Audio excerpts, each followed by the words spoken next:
Pilot dari distrik militer barat dari Su-34 hari ini menyerang jembatan di atas sungai Sudos di wilayah Chernihiv, Ukraina.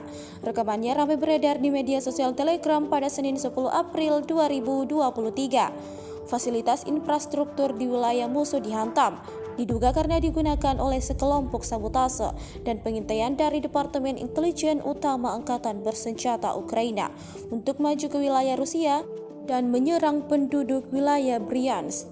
Jembatan yang terletak tidak jauh dari desa Gremiach ini tampak hancur lebur saat meledak dihantam artileri dari kubu Rusia, seperti yang terlihat dalam rekaman. Kobaran api dan kepulan asap tebal memenuhi area jembatan tersebut. Hingga video ini beredar, belum ada tanggapan resmi dari pihak Angkatan Bersenjata Ukraina. Kendati demikian, rekaman ini telah menuai beragam respons dari warganet.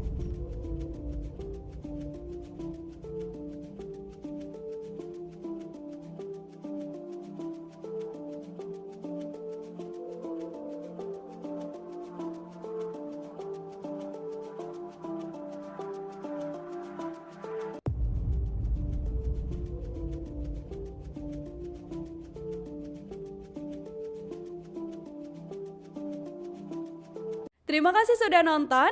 Jangan lupa like, subscribe, dan share ya.